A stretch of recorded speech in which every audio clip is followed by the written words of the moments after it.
Olá, seja bem-vindo a mais um episódio do nosso podcast da Escola de Paz, episódio número 2. E hoje eu trouxe aqui uma pessoa muito especial para falar sobre produtividade na vida em família. Ele é especialista e professor de produtividade, formado em teologia, atua como pastor, tem muitos alunos nessa área e está lançando um livro agora em pré-lançamento com a editora Fiel chamado Produtividade Redimida. Eu estou falando com Alan Porto, muito bem-vindo aqui ao nosso podcast. Obrigado, André. Alegria minha estar com vocês para a gente trocar essa ideia. Se Deus quiser, um bate-papo muito produtivo. Com certeza. E creio que essa é uma dor das pessoas, a busca pela produtividade. Eu queria saber, assim, rapidamente, como que você se despertou para esse tema? Se é uma dor pessoal, se foi uma dor pessoal, como é que foi essa história? Sim, isso partiu de uma dor muito pessoal, porque desde criança eu tenho muitos interesses, né? Mais interesses do que eu consigo dar conta.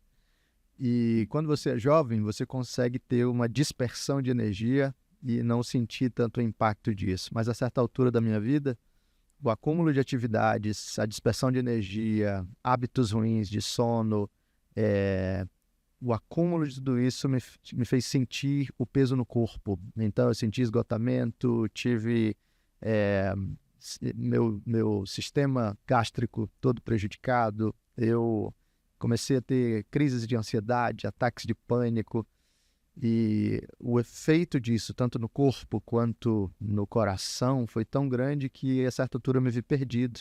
E aí comecei a pesquisar e ler tudo que eu podia sobre produtividade, tentando encontrar alguma resposta para essa minha dor, e comecei a entender, né, qual seria um caminho mais adequado para a gente trilhar, não só em termos de métodos, técnicas e recursos, mas também de reorganização da mente, da forma de perceber as coisas para caminhar de uma maneira mais leve. Muito interessante.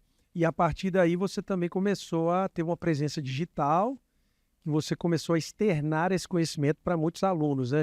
Perfeito. Enquanto eu aprendi essas coisas e falava um pouco sobre elas, eu comecei a perceber que muita gente experimentava essa mesma dor. Aliás, né, tem um autor chamado Byung-Chul Han, que descreve a nossa sociedade como uma sociedade do cansaço. Isso como resultado de uma positividade tóxica, né? Quer dizer, mais do que nunca a gente está vendo pais, mães e até mesmo crianças, filhos, com um excesso de demandas, excesso de informação, uma sobrecarga e a incapacidade de filtrar e de lidar com tudo isso. É uma dor muito compartilhada e aí o tema da produtividade se torna mais urgente, ou pelo menos uma maneira saudável de lidar com ela. Fala para mim um pouquinho mais sobre essa ideia de positividade tóxica do Chul Han. É até aquele livrinho pequeno, né? Exato. Sociedade do Cansaço, mas para quem está acompanhando aí, conseguir compreender qual que é esse conceito, positividade tóxica. Legal. Ele traz para a gente a ideia de que em momentos anteriores do nosso estágio cultural, a gente tinha uma forma diferente de lidar com a vida, com os projetos, com as ideias, com as possibilidades, né? E antes não havia esse excesso de positividade no sentido de que os limites na vida eram bem estabelecidos de uma forma geral, cada um sabia, ou pelo menos tinha noções mais claras, porque concretas, de até onde eu consigo ir, as fronteiras eram muito claramente estabelecidas. Acabou o trabalho, chegou o final de semana, cheguei em casa, não tem contato com o patrão. Exato, meu trabalho era dentro da minha cidade, não havia uma comunidade global com a qual eu interagia, eu não me comparava com a casa do Neymar, por exemplo. Você vai se dar mal, né? Se comparar com a casa dele. Pois é, não tinha o Instagram e essas coisas. Mas, de repente, nós entramos em um estágio da sociedade em que nos é dito constantemente que você pode ser tudo aquilo que você quiser ser, que você pode atingir o seu primeiro milhão antes dos 25 anos de idade. E olha, se não atingir, você não é ninguém, hein? Exato. Então, a gente entrou nesse estado em de que você agora é o responsável, você é o protagonista da sua vida, essa é a mensagem comum, né? E agora você é responsável por atingir um tipo de sucesso que gerações anteriores sequer consideravam, né, como uma possibilidade. E agora, na busca por esse sonho perfeito, por atingir esse sucesso, nós nos tornamos escravos de nossos sonhos e o peso de ter que atingir esse sucesso último se tornou grande demais. E aí está todo mundo quebrado. A positividade em excesso se transformou um dos males que torna a nossa vida individual e nossa vida familiar debaixo de uma pressão insuportável. Sim. Talvez, para resumir assim, a ideia de que antes você tinha um patrão que estava lá fora, um senhor que estava lá fora e falava assim, produza para mim, mas agora que você é o senhor de si, você tem uma liberdade absoluta, você se transformou no pior patrão possível. Exatamente. Você é um carrasco de si mesmo muito pior do que o chefe lá fora. Então essa é uma dor do nosso tempo. As pessoas sentem a noção do que é ser produtivo está muito confusa. Total. Né? Você tem as pessoas preguiçosas que verdadeiramente desperdiçam o tempo, mas você tem também as pessoas que estão gerindo bem o tempo, mas ainda tem aquela voz no ouvido que diz, não é o suficiente, faça mais, entrega mais. Exato. Seria isso? Exato. E como hoje nós somos hiperconectados, né? Então sempre essa voz agora não é mais silenciada, né? Antes era isso, eu saía do trabalho, não tinha e-mail para responder, não tinha mensagem do WhatsApp. Antes, o fim de semana era um fim de semana. Hoje, como eu estou conectado o tempo todo, essa voz está sempre dizendo, você tinha que estar fazendo mais, você tem um e-mail para responder, você tem um projeto para continuar. Então, o senso de trabalho, de busca, agora é contínuo, intenso e pesado. Aí ele invadiu a vida doméstica, tem uma difícil a gente delimitar o que é o tempo de família, o que é o tempo de trabalho, o que é o tempo com os filhos, o que é o tempo de... O trabalho também é relativo, porque agora parece que cuidar da sua imagem nas mídias sociais chegou com mais uma jornada. Eles falam muito de tripla jornada de trabalho, mas talvez já tenha a quarta, né? Que é você cuidar da sua imagem lá nas redes sociais. Concorda com isso? Exato, exato. Você, além de ser pressionado pela cobrança pelo sucesso, você é pressionado por transparecer para o mundo que a sua família é perfeita, que você é alguém de sucesso, que, enfim, né, a sua casa está sempre arrumada, que os seus filhos são bem-sucedidos no balé, no xadrez, na escola, no inglês. Então, além do trabalho em si, essa gestão de imagem pública para você projetar algo que você gostaria de ser, se tornou um outro fardo. De repente, a gente tem muito mais opções e aí a gente começa a descobrir que isso se transformou num peso. É isso. Então, talvez antes da gente entrar na vida em família e falar de produtividade no lar, talvez seja interessante a gente definir o que você define como produtividade. O que seria ser produtivo nesse mundo em que a gente nem sabe mais o que é preguiça e o que é entregar as coisas, o que é.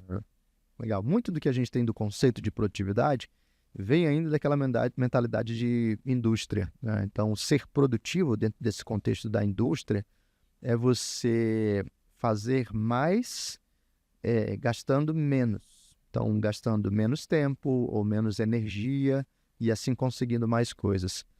Eu tenho tentado fugir um pouco dessa noção para sugerir que produtividade não é necessariamente você fazer mais, mas é você fazer aquilo que você foi chamado para fazer de formas inteligentes, de formas efetivas e atingindo, então, objetivos que verdadeiramente cumpram um propósito maior, um propósito mais abrangente. Então, pode ser até que você faça poucas coisas, mas se você está fazendo aquilo que é o mais importante, por exemplo, pensa numa mãe com o seu bebezinho recém-nascido. Uma mãe produtiva não é uma mãe que está em 300 projetos, atingindo muitas coisas, mas é aquela mãe... Batendo a meta de venda da empresa. Exato. É aquela mãe que está dedicando tempo para o seu bebezinho e assim cuidando daquilo que é o mais importante. Então, produtividade não é sobre fazer mais necessariamente, mas é sobre cumprir aquilo que é o seu propósito fundamental de uma forma inteligente, de uma forma efetiva. Perfeito. Então, se eu entendi bem, não seria possível entender o que é ser produtivo sem saber as grandes questões relacionadas à sua vocação, ao seu propósito. Exatamente. No entanto, nem todo mundo vai ter esse tempo para fazer essa descoberta. Então, eu lanço o primeiro desafio aqui para você. E se a pessoa ela não está no momento de falar assim, qual que é o meu propósito aqui? Mas ela tem demandas reais. Né? O que seria assim, um mínimo de reflexão sobre o propósito que você precisa fazer dentro de uma atividade para considerar que você está sendo produtivo? Legal. Eu nem considero assim que você deva tentar descobrir o seu propósito de cima para baixo, né? Magicamente alguma coisa vai descer e de repente você vai descobrir isso. Não, para a maioria de nós, o propósito é descoberto ao longo da jornada mesmo, né? Então é de baixo para cima, é fazendo os trabalhos, é entendendo as circunstâncias nas quais eu fui colocado, e a partir dali eu vou percebendo, né? Então, categorias são essas mesmo. Por exemplo, eu sou um pai, eu sou uma mãe, eu estou dentro de um contexto familiar. Bom, eu tenho que entender que esse é um elemento primordial da minha vida. Mas, além disso, por exemplo, se eu sou um pai em especial, né, a minha responsabilidade é como provedor da minha família. Então, o trabalho é fundamental para isso. Muitas mulheres também têm o trabalho e também atuam como provedoras, às vezes na ausência de um marido ou às vezes complementando a renda da família por causa da necessidade. Então, elas também vão ter essa dimensão profissional como uma dimensão importante. Mas as categorias, então, aqui envolvem os contextos nos quais eu já estou e, dentro desses contextos, como é que eu posso servir de formas efetivas para que eu possa tanto adequadamente desenvolver os meus chamados, ao mesmo tempo em que eu não caio nesse risco do excesso, do desgaste, do esgotamento e nem no outro extremo da preguiça, da procrastinação e de tantos outros males. Perfeito. Então, para resumir aqui a nossa conversa, voltando para a família, se você está aqui na Escola de Pais, você tem a sua família e você, então, não pode excluir a sua vocação familiar dentro do aspecto da produtividade. Perfeito. A criação dos filhos entra dentro da sua visão de produtividade. Se você está casado, o matrimônio entra dentro dessa dinâmica, inclusive a parentela, né? O cuidado com as pessoas próximas, os amigos. Os relacionamentos podem ser abordados dentro da ótica da produtividade. Exato. O trecho final do meu livro é isso. O que é uma vida produtiva? E aí eu tento trabalhar essa noção de que uma vida produtiva envolve essa organização de 4 eixos fundamentais nos quais a gente vive, né? Relacionamento com Deus, com o sagrado, com o transcendente, relacionamento comigo, então tem uma organização interna das minhas emoções, da minha visão de mundo, relacionamento com o outro, e aí envolve família, cônjuge, parentes, amigos, e relacionamento diante do mundo, que envolve trabalho, vida profissional e o cumprimento de outros chamados. Muito bom. Então, uma vida produtiva precisa entender para onde ela está caminhando e não precisa ser lá no alto de uma montanha e encontrar uma visão sobrenatural. O caminho já está disposto nas responsabilidades que você já tem. Isso. E você também precisa compreender que uma vida produtiva envolve todas as áreas da sua existência no tempo e no espaço. Perfeito. Mas aí a gente vai falar agora, então, mais especificamente sobre os dramas das famílias em relação à produtividade. Para você, quais seriam essas maiores dores? Quando que a produtividade vira uma distração ou um problema real que está impedindo a família de prosperar nos relacionamentos, naquilo que ela entrega e assim por diante? Uhum. Normalmente, com relação à produtividade, eu vejo 2 extremos que são perigosos para nós, né? Um é esse extremo mais conectado à omissão, que envolve preguiça, procrastinação e coisas assim, e o outro é relacionado ao excesso, que aí envolve sobrecarga, o chamado workaholic, né? Uhum. O que não sabe a hora de parar. Vício em trabalho. Vício em trabalho, isso. Então a gente olha para essas 2 grandes dores. A nossa sociedade está mais inclinada para essa sobrecarga. Então, o que a gente tem são pais que trabalham full time e hoje acabam negligenciando o cuidado da família porque estão sempre pensando em termos profissionais, sempre pensando em como crescer profissionalmente, como ganhar mais dinheiro, como impressionar o seu chefe, como atingir os seus próprios sonhos de sucesso e por vezes percebem que nessa busca eles estão deixando de lado a sua família, né? O tempo com os filhos, deixando de lado a caminhada tranquila, o tempo de parquinho, o tempo de conversa, o almoço à mesa com toda a família e coisas assim. Então, a pessoa pode até se ver como altamente produtiva do ponto de vista profissional, mas ela está deixando de lado algo que é muito importante. Uma outra dor que eu vejo muito presente é essa cobrança interna que nós colocamos em nós. Então eu vejo muito isso em mães que um dia já foram, né, altamente produtivas em ler muitos livros ou trabalhar fora, e de repente você vem num cenário em que elas são com filhos pequenos e agora toda a sua energia, o seu tempo é sugado pelo cuidado das crianças, e elas não aceitam essa condição e se tornam mulheres frustradas e cansadas porque elas pensam que deveriam e poderiam estar fazendo muito mais, porém elas não têm energia para isso e elas não aceitam esse momento, então acabam entrando em depressão, ficam ansiosas, se tornam amarguradas. Então esse excesso nos faz, por vezes, negligenciar os filhos ou ficar sobrecarregados, cansados, deprimidos e ansiosos. E no outro extremo existe a preguiça, né? E a procrastinação. Então, tantos de nós no ambiente familiar acabam deixando de viver a vida familiar por preguiça mesmo. Eu quero muito mais o meu lazer, e infelizmente, né, parte do nosso tempo é o de uma geração que cultiva demais o prazer imediato. Então, por vezes nós nos tornamos pais, mas ainda com a mentalidade de adolescentes. Sim. Estou preocupado com o meu... O videogame tá lá do mesmo jeito da época da faculdade. Exato. Então eu casei, me tornei adulto, sou responsável por uma família, mas ainda não entendi que eu sou responsável por uma família.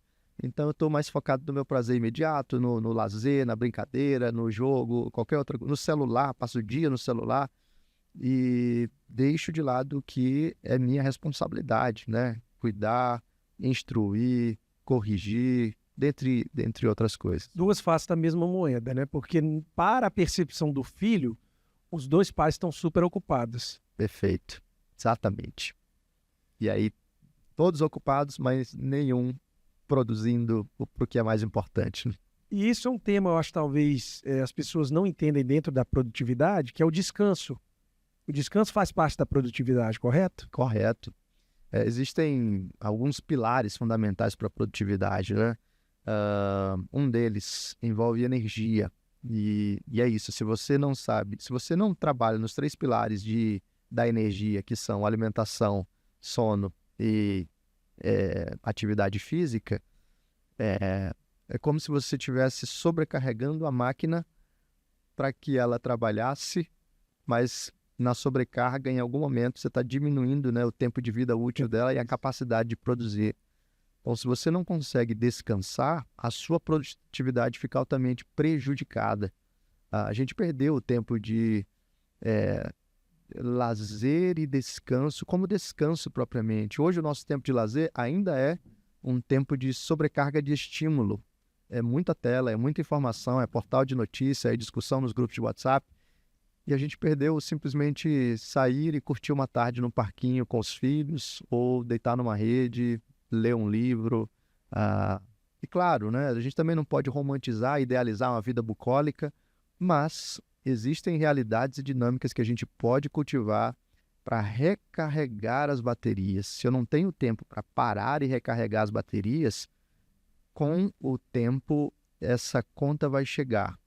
E aí é no seu corpo, na sua mente, você vai sentir o impacto disso, essa fatura chega. Essa sociedade positivista em relação à produtividade, né? Positiva, assim, o positivismo, ela curiosamente entende menos de processo do que aquela que estava muito focada na fábrica, porque um bom gerente de fábrica, ele vai ter a pausa programada para você cuidar da máquina, passar lá o óleo, não sei o quê.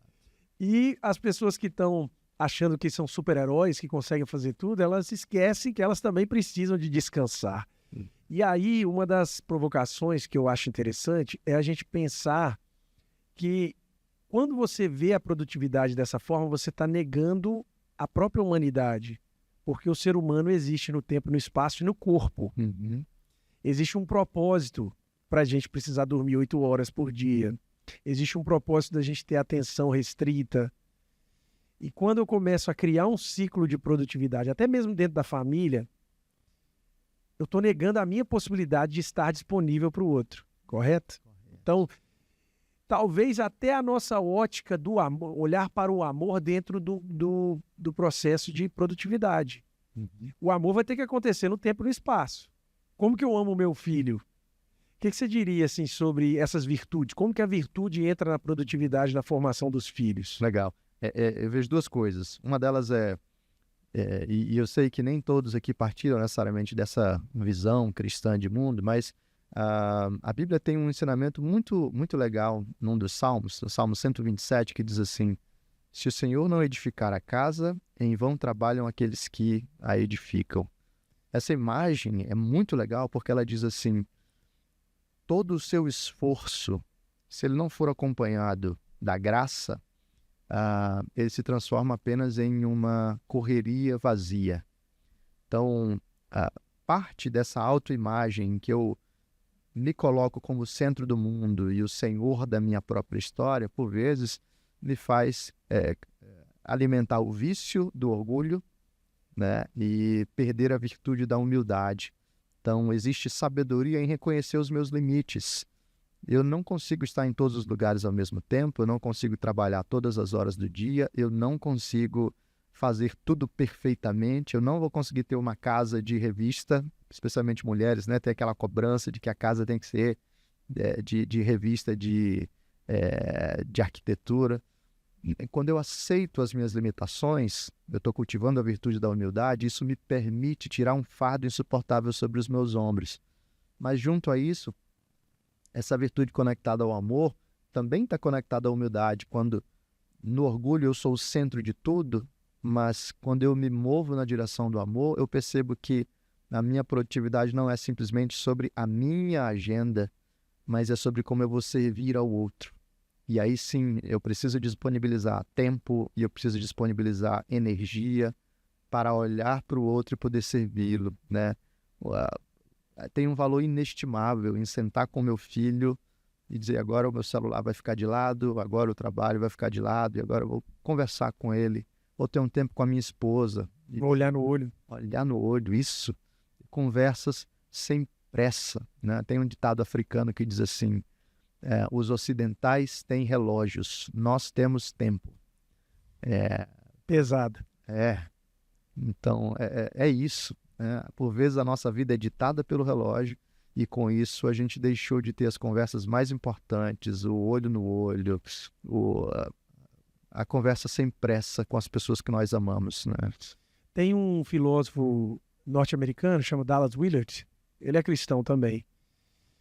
E uma vez perguntaram para ele, já no final da carreira, o que seria o mais impactante para transformar a virtude de uma pessoa, de um país, e ele deu uma resposta muito inesperada. Ele falou assim: eliminar visceralmente a pressa do coração das pessoas. E ele trabalha a ideia da pressa como sendo um impedidor, um bloqueio para o desenvolvimento da verdadeira humanidade, porque a pressa impede os processos pelos quais as virtudes são cultivadas. E aí eu comecei a pensar muito sobre isso e me aprofundei um pouco na ideia da diferença entre a pressa e a urgência.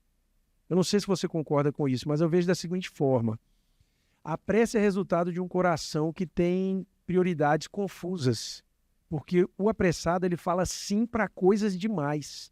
Eu consigo fazer isso, consigo fazer aquilo, coloco tudo na minha cesta e quando eu vou ver eu não dou conta. Como você falou muito bem, a mãe está no momento ali do estágio de puerpério, ela está dedicada a isso. O pai teve um filho novo, cara, você não vai conseguir jogar futebol igual todo mundo consegue, tá tudo bem, né? Você está com uma criança de 5 anos, não vai dar para fazer tudo que você fazia quando era solteiro, mas que bom que não vai dar, porque o chamado agora é para você eliminar a pressa, só que você elimina a pressa com o senso de urgência, que é o quê?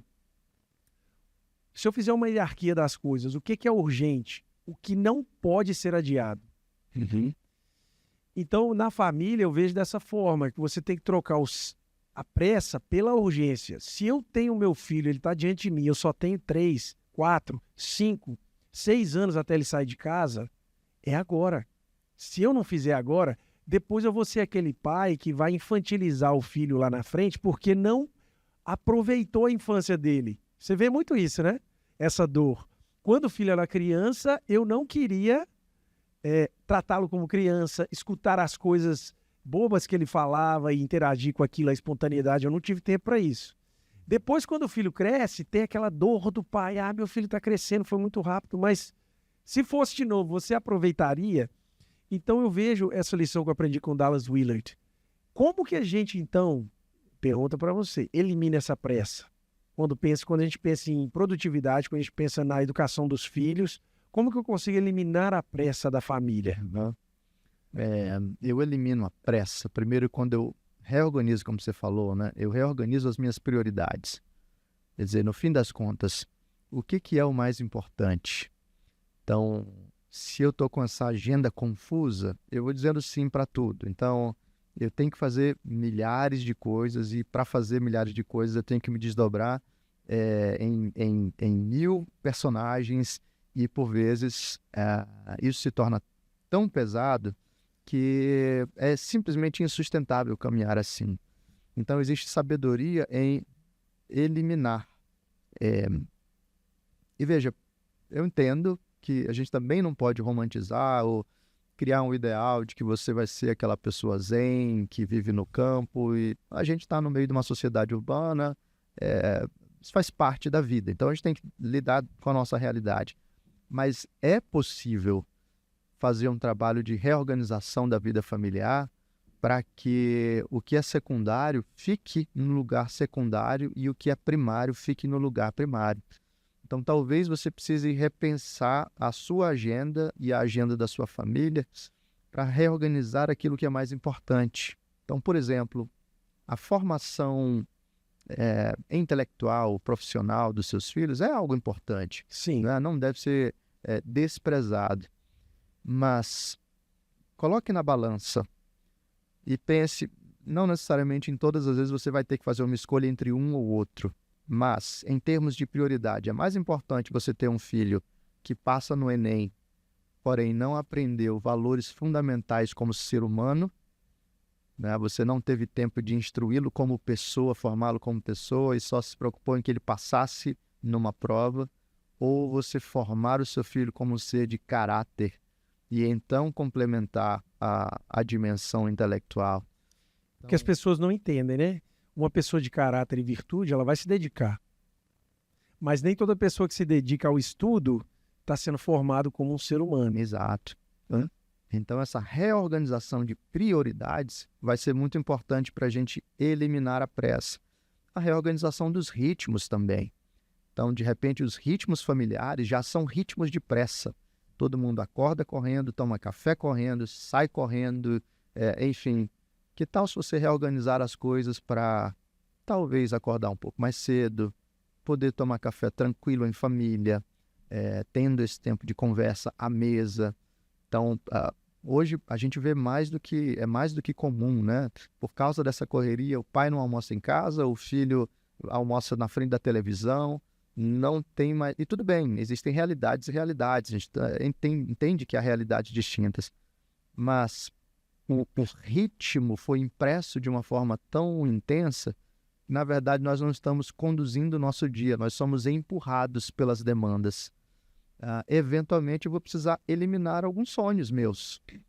Então, ninguém quer abrir mão dos sonhos porque parecem conquistas e tudo mais, e realizações, mas às vezes eu preciso entender que vai ser necessário abrir mão disso aqui para que o mais importante seja cumprido. E uma vida com menos demandas pode ser uma vida melhor vivida, né? Então, esses são elementos para a gente ir diminuindo a pressa. E eliminando. Eu escutei uma frase uma vez assim, tem sonhos que não valem a pena ser sonhados. Para a nossa sociedade isso é difícil. Difícil porque a gente sonha infinitamente, o nosso potencial é infinito, a gente dá conta de tudo, até que depois, como você falou, o corpo vai cobrar o preço, o emocional vai cobrar o preço. Então, é humildade, você disse há algum tempo atrás, aqui na nossa conversa. Se eu não tiver humildade, eu não vou reconhecer que eu não vou dar conta de tudo, e está tudo bem. Mas o que é o fundamental? E aí eu acho que é importante a gente começar a trazer esse olhar contemplativo para dentro do lar, porque também a gente estava falando sobre o risco do entretenimento. Muitas vezes o final de semana virou mais cansaço, porque é a saída para o shopping, ou é as 4 horas de filme, de série, é o tempo que seu filho vai ficar lá jogando videogame e ele não está descansando, mentalmente ele está mais cansado, ele vai estar super estimulado, né? A gente vai até trazer uma pessoa aqui, já está na agenda, para falar só sobre o risco das telas e como que isso tem contaminado uma geração, até influenciado na questão cognitiva, mas do ponto de vista da gestão do tempo, você tem um final de semana que é trabalho em volta do entretenimento, é trabalho em volta dos todos os eventos que você diz sim, mas não deveria ter dito. E aí você perde a capacidade de... Hoje eles falam até nisso, né, de o termo é detox dopaminérgico, não é isso? Exato. Isso me lembra, exatamente no livro da doutora Anna Lembke, né, o Nação Dopamina, ela fala que nós estamos em um estágio da sociedade que nós criamos a mentalidade work hard, play hard, né? Trabalhe duro e se divirta duro, né? É um mecanismo compensatório. Como eu sou tão sobrecarregado no trabalho, quando chega o fim de semana, eu quero me esbaldar também de uma forma intensa. A melhor tradução ali é trabalhe intensamente e se divirta intensamente. Exato. Né? E isso nitidamente é uma falta de proporções, né? Então, eu deveria trabalhar com um equilíbrio para que eu também pudesse desfrutar de um tempo de equilíbrio no meu descanso. Mas então, eu me canso no trabalho e eu me canso no fim de semana proporcionalmente porque eu acho que eu tenho que compensar essas coisas. E nada disso faz bem para a gente.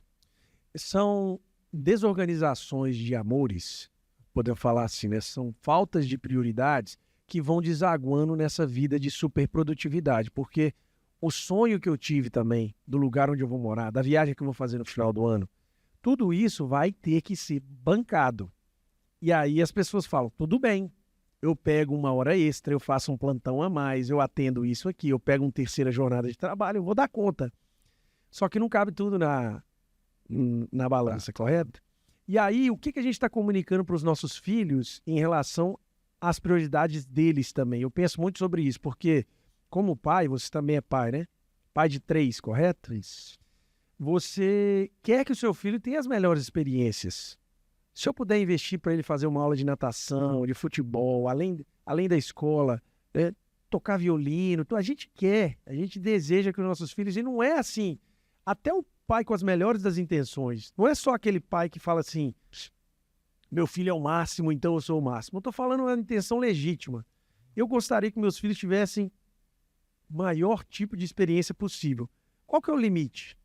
Você entende?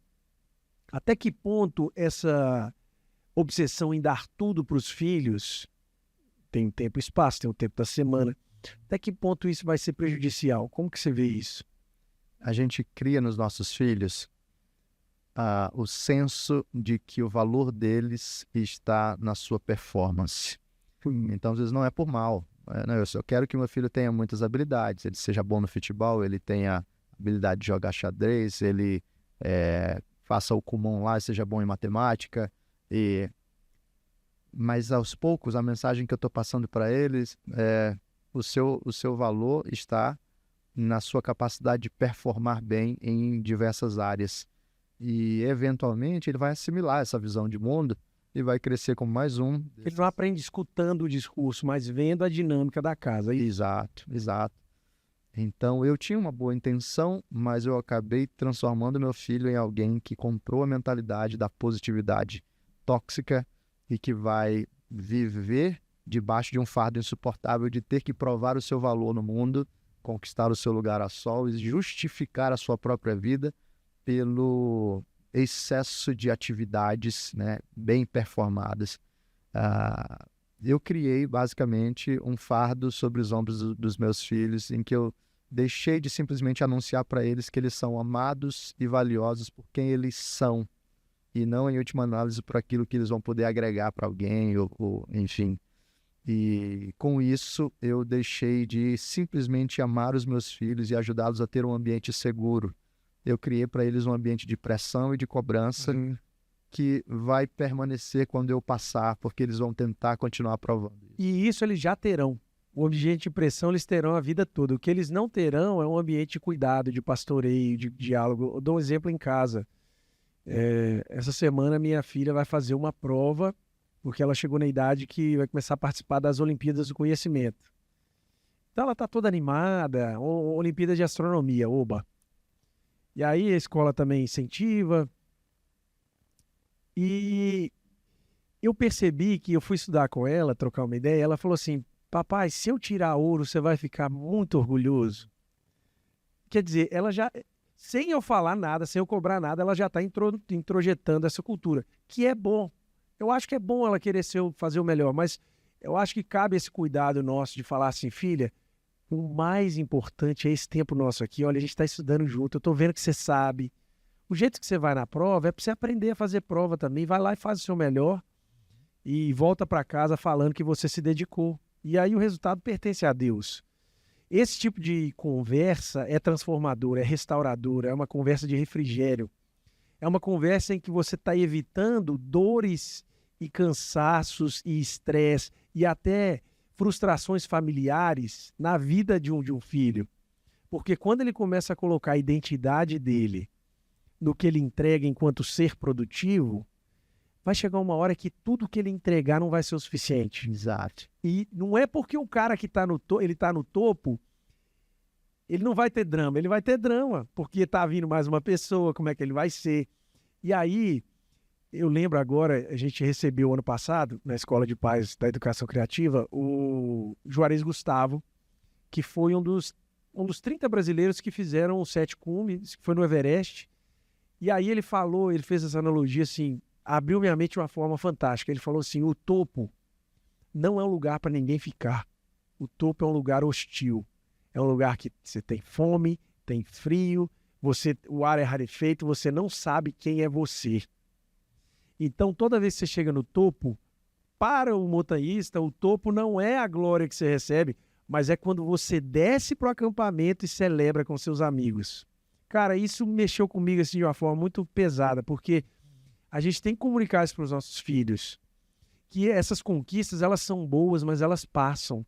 O que fica é o esforço, a dedicação, a forma ética de chegar até lá, a forma respeitosa. Isso é produtividade. Total. E aí, você mencionando isso, me lembrou também, né? Quando a gente colocou toda a validação naquilo que a gente pode entregar, a gente entra nas distorções que a gente está vivendo hoje, em que os idosos já não podem mais entregar e por isso são escanteados da família, escanteados da sociedade, porque eles já não têm mais o que entregar, o seu valor sumiu, então eles se tornam pessoas anônimas, né? Uhum. Então, quando o valor está naquilo que você performa, então quando eu não tiver mais a capacidade de performar, eu terei perdido o meu valor, terei perdido a minha identidade. Então, é isso, o topo não é o lugar da habitação, né? O topo é ok, eu posso atingir, mas o bom é retornar e poder desfrutar isso na companhia dos amados. Muito bom. E aí eu queria falar um pouquinho também, já caminhando para o final da nossa conversa, sobre esse equilíbrio dos extremos quando a gente pensa na dinâmica da casa. Porque, vamos falar a verdade, a vida urbana é industrial e ela foi arranjada para que as pessoas sirvam à indústria. Então também não adianta a gente falar aqui assim, abandona tudo, não dá, né? A verdade é que o trabalho exige muito mesmo. As demandas são reais e no meio disso tudo, nenhum pai fala assim, eu estou abandonando meu filho mesmo. Não, ele está querendo, ele tem boas intenções. Mas como que eu vou conseguir nessas janelas, se você pudesse aqui gastar um tempinho falando sobre dicas e maneiras que são palpáveis para que a gente consiga ter essa produtividade humana dentro da casa. Legal. Como que você vê isso? Quais caminhos que você apontaria para quem está nos ouvindo lá? Perfeito. Então, um dos aspectos fundamentais é que você precisa ter intencionalidade. Se você esperar a coisa fluir ou acontecer, ela nunca vai acontecer. Você vai sempre ser empurrado pelas demandas urgentes da vida corrida, pelo chefe que está cobrando isso, pelo boleto que chegou e coisas assim. Então, você precisa ter intencionalidade para você ativamente começar a planejar e organizar as coisas nesse sentido. Então, quando você parte da intencionalidade, alguns caminhos podem ser tomados. Como, por exemplo, é importante gastar algum tempo com planejamento. A gente pensa pouco sobre planejamento. E sem planejar... Quando o tema é família, né? Quando o tema é família. Exato, Porque a gente acha que a família vai acontecer naturalmente. Perfeito. Mas todo mundo que vai organizar uma festa, faz, né? Exato. Festa de casamento. Aí a gente gasta tempo, vai provar buffet e um monte de coisa nesse sentido. Mas é isso, então você precisa planejar. E aí, quando você vai planejar, por exemplo, a sua semana, coloca tudo no planejamento, tanto aquilo que é profissional quanto aquilo que é familiar. Porque assim você consegue, dentro da sua organização semanal, ter momentos intencionais junto às pessoas que você ama para cultivar. E aí, sem pressa, porque você precisa entender que o efeito é cumulativo. Eu não vou resolver a demanda de afeto dos meus filhos em uma semana. Isso é o acúmulo de vários anos. Então, se nessa semana eu consigo separar o sábado pela manhã para ir com eles, sei lá, jogar um futebol num parquinho ou fazer alguma coisa assim, tudo bem. Esse tempinho vai ser bom e na próxima semana eu faço de novo e na outra semana eu faço de novo. E o efeito... Consistência. Exato. Que às vezes a pessoa quer resolver tudo no final de semana, do dia tal, nós vamos acampar. Aí durante todo o tempo é negligência, aí nesse dia... Baixa o espírito do paizão lá, acha que resolveu tudo. Não é, né? Não é esse o caminho. Não é esse. Embora nada errado em acampar. Claro. Tem uma tríade aí, né? Paciência, persistência e consistência. Paciência porque é uma caminhada. Persistência porque vai haver momentos mais fáceis e momentos mais difíceis.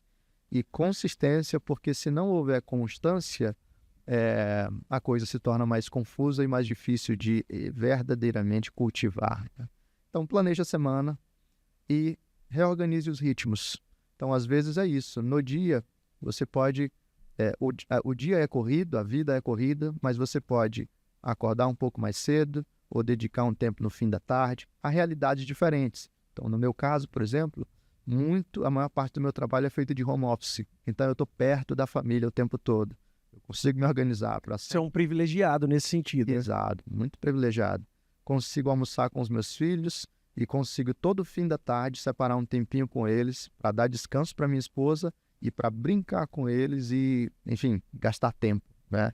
Nem toda família consegue fazer isso, mas às vezes você consegue separar 15 minutinhos para ler um livrinho com eles, ou você consegue separar uma noite na semana para ter um tempo com a sua esposa.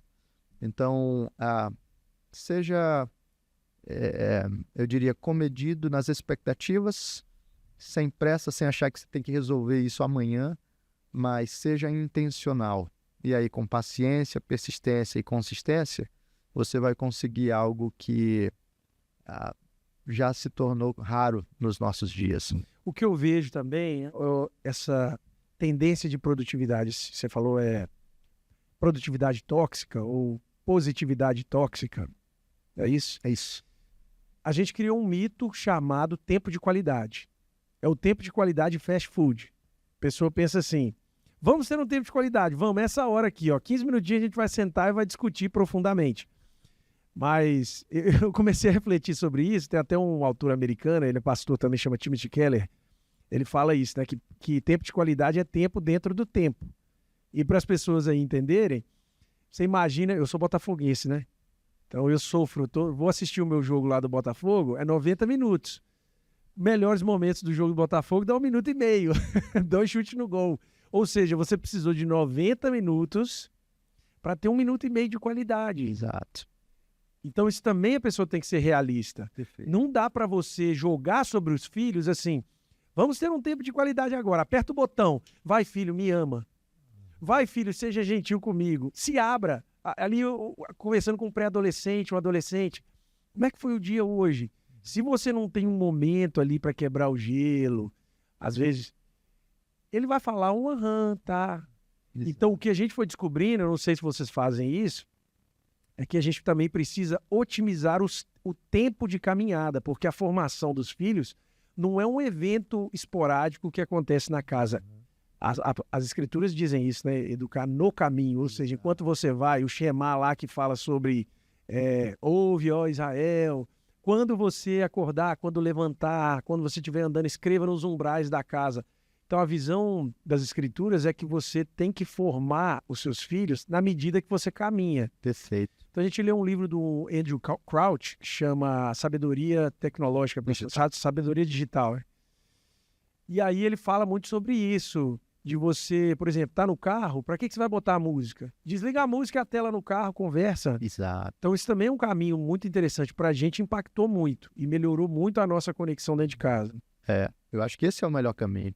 Então, cada tempinho que você tem, sei lá, você tem que trocar uma lâmpada, e aí você chama o seu filho, e juntos vocês estão fazendo aquele trabalho, enquanto isso estão jogando conversa, são momentos em que você consegue ir acessando o coração do seu filho, mesmo que não consiga num ponto especial, mas o cultivo disso ao longo do tempo vai construindo e aprofundando vínculos que, às vezes, até sem você perceber, foram profundamente formativos no coração, na vida do seu filho e no seu também. Porque você não tinha notado coisas sobre os seus filhos que, às vezes, enquanto você estava no caminho para deixá-lo no futebol, para deixá-lo na escola, uma pergunta que ele fez sobre os seus hábitos, sobre a sua vida, permitir que você refletisse melhor sobre coisas que você está fazendo. Verdade. Lá em casa, por exemplo, a gente tem um protocolo de acidente. É um protocolo assim, silencioso, mas ele acontece. E como a gente está falando de remir o tempo, aproveitar o tempo em família para que ele seja realmente transformador, nesse sentido da produtividade, quando acontece alguma coisa que a gente vê que teve um machucado e a gente precisa realmente ir para um médico e tal, já tem mais ou menos uma rotina que a gente faz. E essa rotina passa por entender que nesse processo da caminhada até o hospital, na espera, vai ter um momento intenso em que a criança ali, ela machucou, ela está com a memória aguçada. Então, sempre acaba sobrando para mim levar para o hospital, porque a minha esposa não gosta muito de ver sangue e tal, e assim vai. Mas o que eu percebo? Conversas absolutamente transformadoras aconteceram nesse momento. A última vez o meu filho teve um pequeno acidente, assim, muito pequeno, eu sabia que não ia precisar de nada muito grave, ele estava bem, então eu já entendi. Avisei para minha esposa, eu vou levar ele e depois eu vou passar num lugar para comer com ele, para ele fechar mesmo um ciclo. E eu lembro que no caminho ele fez uma pergunta assim que me impactou demais. Ele perguntou assim: papai, por que Deus fez um mundo assim e a gente sangra? Por que a gente machuca? Eu achei aquela pergunta assim tão sincera e ela desencadeou uma conversa sobre o mal no mundo. Por que a gente tem que ser cuidadoso com as nossas decisões? Por que a gente toma precaução? Por que existe um erro, um pecado no coração das pessoas? A possibilidade de curar. E às vezes você está esperando um médico, você elogia o médico, dá segurança para o médico. Você pode orar com o seu filho, né? Praticar a sua fé nesse processo. Você pode ensinar o seu filho a ser grato pelo médico, porque ele vai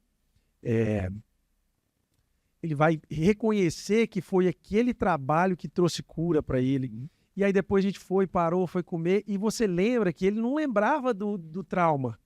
Porque existe um processo de cura espiritual também, emocional do acidente. Então, estou contando esse caso aqui específico, porque a gente pensa que a produtividade está só associada ao vai fazer o dever de casa, mas na verdade é otimizar o tempo para que a família viva experiências reais e transformadoras. Eu nunca esperei que meu filho machuque, não quero que ele machuque, mas de repente aquilo ali foi introduzido na agenda da família, e se eu ficar ali lamentando, eu estou impedindo uma formação real. Eu tenho certeza que meu filho vai lembrar desse dia, né? O papai acudiu, a mamãe acudiu, a gente foi e depois a gente comeu. E aí foi tão engraçado que o meu outro filho virou e falou assim no outro dia: papai, quando eu machucar, eu também vou no restaurante. Muito bom.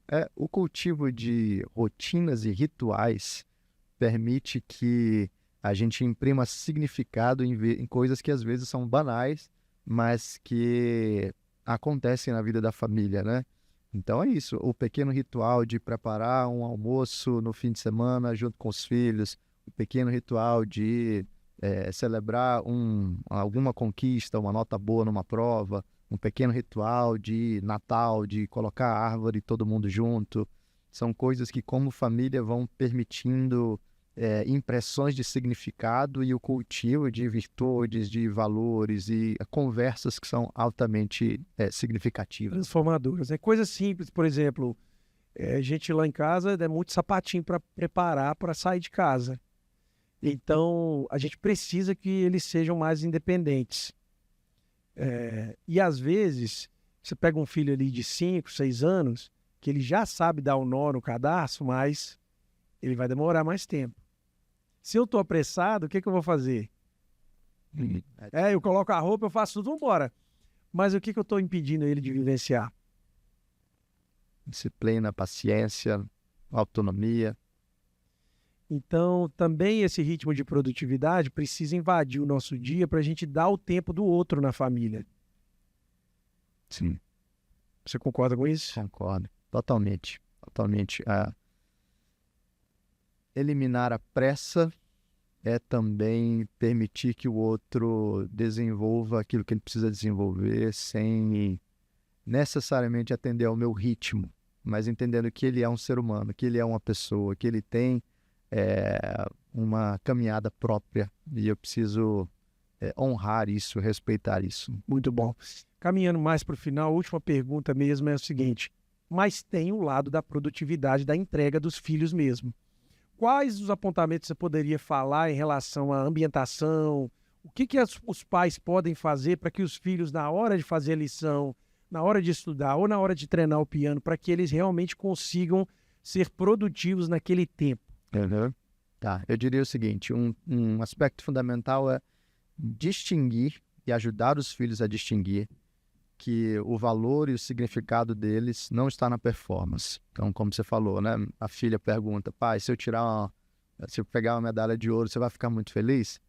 Eu disse, eu vou ficar feliz, mas o ponto fundamental não é esse. A minha Lúcia, né? Por vezes, ela é muito vaidosa, então, às vezes, bota alguma coisinha de maquiagem, diz, papai, eu tô linda.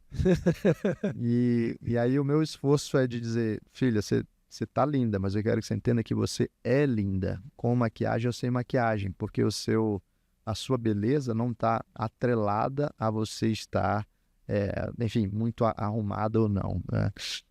Quando a gente consegue ajudar os filhos a entender isso, então eu posso estabelecer um padrão de excelência, eu quero que você tire nota boa nessa prova, eu quero que você estude para o piano para que você seja alguém excelente, eu quero que você treine futebol para você ser um bom jogador, mas eu não coloco isso como um fator de significado último, o que firma a identidade deles. Então, esse é um dos aspectos, distinguir a identidade da performance, mas ensiná-los que performance está atrelada a serviço. Por que é que você deve ser produtivo? Por que é que você deve ser excelente? Não é para provar o seu lugar no mundo, mas é para produzir o bem, para servir ao próximo e para servir a Deus. Então, vale a pena você ser alguém dedicado, vale a pena você se esforçar. É importante que você cultive disciplina para que você cresça como pessoa, mas para que isso se traduza em serviço. E servir é se doar, né? Então, quando você reorganiza esse foco, você tem uma base existencial segura. Eu sei quem eu sou, eu estou em paz com relação a isso. E porque eu sei quem eu sou, eu posso me desgastar para servir outras pessoas, para o bem do outro, porque eu entendo que o meu significado não está nisso. Aí o cansaço não é mais um problema. Exato. É até uma bênção, né? Vou dizer assim, é bom. Se cansar pelas coisas certas é bom. É um sinal de verdadeira humanidade. Exato. E aí, então, eu posso tranquilamente pensar nessa ambientação, né? A hora do dever de casa é a hora do dever de casa, a hora do estudo é a hora do estudo, a hora do piano é do piano. E muitas vezes a gente mesmo constrói as distrações. Deixa o filho fazer o dever de casa ali em cima da cama, não tem um lugar, não tem um ritual, não tem um ritmo que ambienta ele, que ajuda o cérebro dele a criar os gatilhos para ele falar, agora é a hora de eu focar.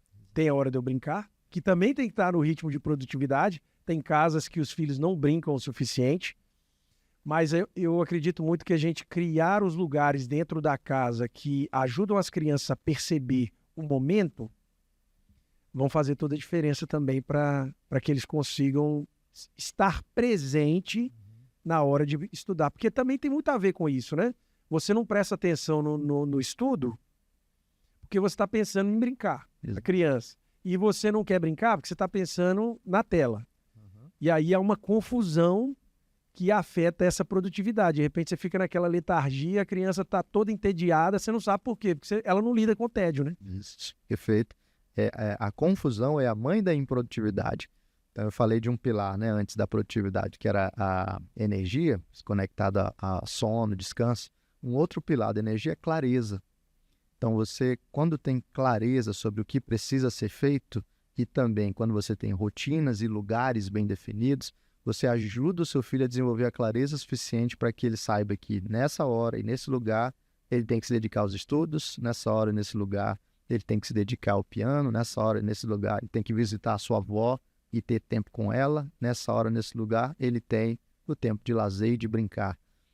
Claro, nem sempre a vida é organizadinha, mas você consegue crescer nesse sentido e assim permitir que seu filho tenha clareza com relação a essas É coisas. melhor se adaptar do que não ter, do que viver o caos, né? Perfeitamente. Aí, dica simples, né? Pega um lugar da casa lá, coloca um quadrinho que a criança veja, que ela comece a ser despertada para entender o tempo disponível que ela tem, para você também não ficar aquele tempo todo dando comandos. Exato. Ela mesma começa a ser mais autônoma, não é isso? Isso. A minha esposa, a Ivonete, comprou um quadrinho que é uma lista de tarefas para crianças. Comprou na Shopee, uma coisinha bem baratinha. E aí ela fez as imagens, tomar banho, fazer a sua devocional, limpar o seu quarto. E aí virou uma brincadeira para as crianças, porque elas olham o quadrinho todos os dias, aí elas marcam, tem um botãozinho, você vai para o lado, né, e marca. Você foi cumprindo as tarefas, respeitou cada momento. Então, pequenas coisas assim vão ajudando. Se você tem o ambiente do seu filho estudar e o ensino ajuda a transformar esse ambiente em um lugar sem um excesso de estimulação, né? Uhum. Sem muitas distrações, isso permite que ele esteja mais atento, concentrado na hora dos estudos. Enfim, ter coisas disponíveis, você quer estimulá-lo a crescer na leitura, tenha uma estante de livros sempre disponível ali na sala ou num cantinho especial. Isso vai estimulando e possibilitando que a clareza esteja presente e que o momento seja respeitado. Muito bom. E isso chama bastante atenção também, porque o ambiente ensina, aí você quer o pai, quer que o filho leia tudo, mas não tem nenhum livro na casa, ele não lê hora nenhuma, ele vai ler é bom, hein? Ler é muito bom, mas eu tô lá no celular, como é que o filho vai entender, né? Não vai. Não vai entender, ele vai ficar... Além, a gente caminhando para o final, quais seriam, assim, as considerações que você faria para essa família que está entendendo esses dois lados? Quer dizer, eu não quero ser nem preguiçoso, mas eu também não quero colocar um ritmo que é desumano dentro da minha casa. Assim, palavras de esperança.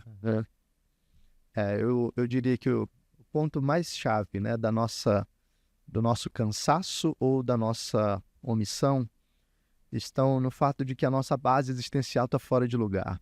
Quando eu não entendo onde é que a minha vida está sustentada, então ou eu giro em torno de mim para buscar só o meu prazer imediato, ou eu crio uma pressão exagerada sobre mim para tentar provar o meu valor para o mundo, como pai, como mãe, como profissional, como qualquer outra coisa. Se eu entender, se eu firmar minha vida em uma base existencial segura, eu tenho um lugar para dizer: eu não dependo da performance, mas eu não vivo para mim. E esse lugar fundamentalmente é Deus, né? E é claro, né, há pessoas aqui de diferentes tradições, que têm diferentes percepções, mas o ponto fundamental é que se você for o centro da sua vida, você vai ser o seu pior carrasco, ou você vai sempre viver na autoindulgência e assim... Prazer barato, fazer o que quer na hora. Exato. Então essa base existencial é fundamental. Eventualmente todos nós entramos em desordem, em desalinhamento, mas com paciência, com persistência e com consistência a gente pode ir experimentando transformações significativas que vão produzir muito bem para a nossa vida e muito bem para a nossa família. Então, persevere, né? Seja firme, seja criativo e dê tempo ao tempo, devagar, mas sempre você vai caminhando para que novos hábitos e novas culturas sejam estabelecidas dentro da sua vida familiar. Você vai ver que vale a pena. Quando você entende esse propósito, até o que eu queria ter falado antes, esqueci, mas lembrei. Às vezes a produtividade vai ser inesperada. A gente fala muito sobre colocar os filhos para participar das tarefas da casa. Você falou lá que a sua esposa coloca lá, hora de arrumar o quarto. E muitas vezes, se você está só pensando em produtividade e rapidez, é até pior colocar o filho, porque vai demorar mais, ele não vai fazer um trabalho perfeito. Exato. Só que a produtividade redimida, essa aí que você está falando, uma produtividade que traz humanidade para a gente e nos transforma, muitas vezes ser produtivo significa ir mais devagar, né? Às vezes o filho vai entrar na dinâmica da arrumação, não é para ficar super bem arrumado, mas é porque é a maneira que a gente vai cultivar, inculcar a disciplina, a importância de cuidar. Então, lá em casa, por exemplo, a gente tem um acordo que os meninos pegam os pratos todos, levam para a pia quando acabam de comer. E a gente vê que muitas vezes eles não fazem exatamente como a gente ensinou, não fica perfeitinho, mas só o fato dele entender, olha, eu sou responsável pelo lugar que eu comi, quer dizer, se a gente olhar para a produtividade só como a entrega de um produto, você vai sempre ficar frustrado. Exato. Então, acho que o mais precioso aí que você falou dessa última vez, que eu pude conectar aqui, é isso. Não é só a eficiência. A eficiência do quê? Nós estamos fazendo o quê enquanto pais e mães? O que verdadeiramente é eficiente nesse caso é demorar um pouquinho mais e ver que um filho está sendo ensinado a participar, a carregar. Isso aí. É realmente uma conversa que tem muitos impactos na nossa vida familiar. Eu espero que vocês tenham aproveitado a presença do Allen aqui. O livro dele vai estar na descrição, pré-lançamento. Você já pode, inclusive, já deve estar liberado para fazer o... Eu acredito que, se não está, pelas próximas semanas já vai estar. Já vai estar, perfeito. E aí a gente espera vocês no nosso próximo episódio. Mais uma vez, muito obrigado. Foi uma honra receber você aqui. Eu agradeço. Você está lá em São Paulo, mas sempre que estiver aqui na nossa região, você é muito bem-vindo para vir conversar com a gente mais, tá? Obrigado, alegria minha e que esse projeto aí seja edificante, né? Construtivo para muita gente. E com certeza será como foi a conversa de hoje. Muito obrigado. Aqui a gente se despede. Fica com Deus.